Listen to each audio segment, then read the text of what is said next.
Making Biz. My name's Claudia Neal-Shaw. I'm a business consultant and a wedding celebrant. And today I'm joined by bestseller, Canberra Journalist, my dad, Tim Shaw. Tim, welcome. Hey, Claudia, I'm feeling very resilient today. How about you?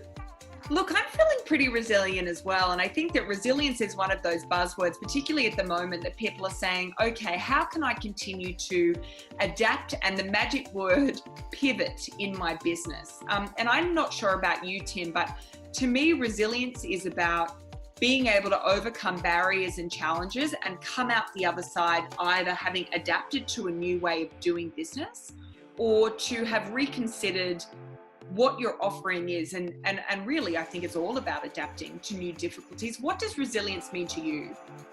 It's a really good question. I want to take everyone back to the 31st of December, 1999. Now, you were going to turn 4 years old about 18 days later, but that was New Year's Eve, 1999. Oh, the world was going to come to an end. Y2K. If I said Y2K to you, do you know what I'm talking about? Absolutely no idea. When all the zeros were going to count over for the year 2000, every computer, there was risks of planes falling out of the air, the whole economic system globally was going to collapse unless we upgraded our software. So computer software designers and manufacturers made a fortune, including Mr. Gates at Microsoft, let me tell you. Guess what, Claudia?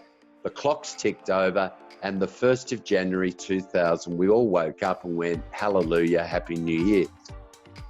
Lots of preparation time surrounding that.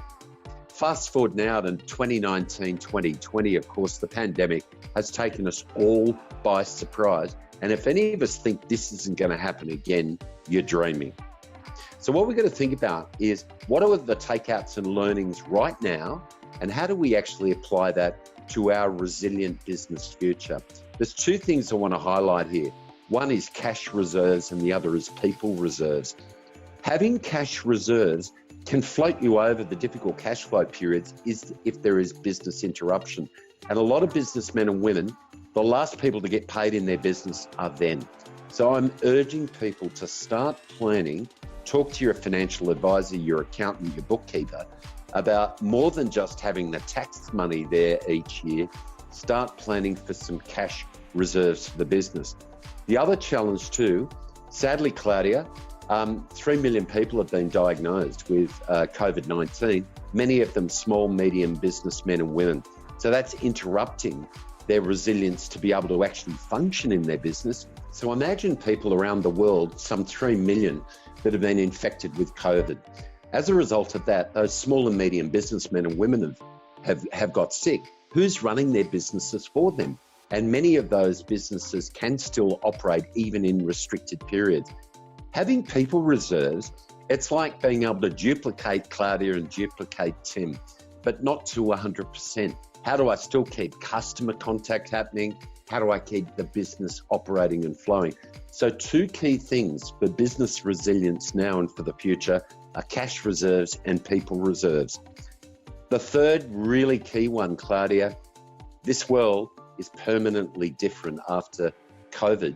So I'm looking at the future of our business and how do we future-proof our business?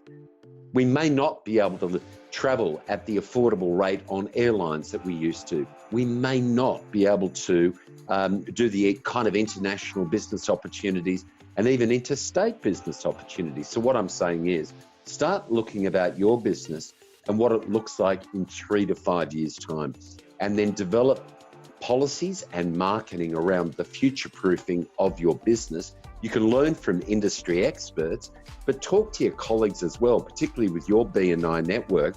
What does my business look like in the next 3 to 5 years? Set a plan. It may be to sell your business. It may be to expand your business. It may be to join your business with another. So there's 3 key issues: cash, people, and the future of our business. I absolutely agree. And I think that also I love the people reserves idea. And I think that in this time, we're really asking ourselves, who can we call on in our network to support us?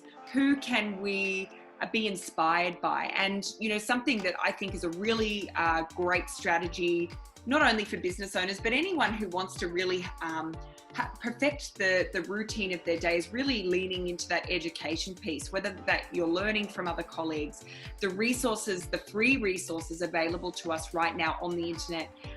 During this time, everybody is making that information available and giving yourself, almost a bit of a goal and saying, okay, 30 minutes every day, I want to set aside. It could be in the morning, it could be over lunch, it could be of an evening, to really knuckle down and say, I'm going to speak to that person who I know I can learn from. I'm going to watch that webinar that's going to give me some newer insights into my business, but also contributes to that future proofing and future planning.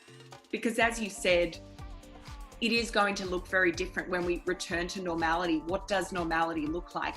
We are going to have to do business differently. And I really hope that thinking and that philosophy is going to be maintained. Something else that is definitely helping me at the moment, and I know I've spoken to clients of mine and other business owners, we're waking up every day and saying, how can we serve today?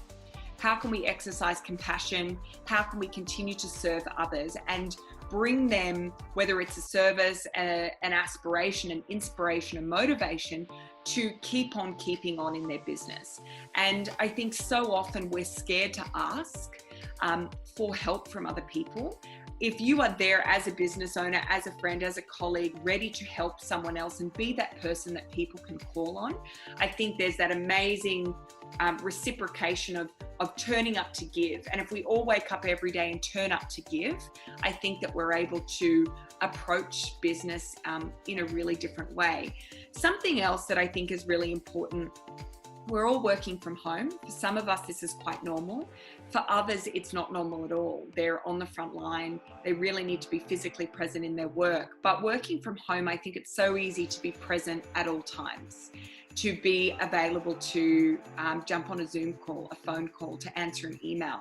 The importance of switching off, and whether you work a 9 to 5 work day or a 10 till 6 or whatever it looks like, when your work day finishes, switch off, phone off, emails off, anything else that's going to be pinging at you off, and really take that time to rejuvenate and recalibrate your brain so you can wake up the next morning recharged and again ready to serve. So I think there's some really great takeouts that we can share with other business owners, and I'd love to hear from anyone else who is exercising resilience in their own business.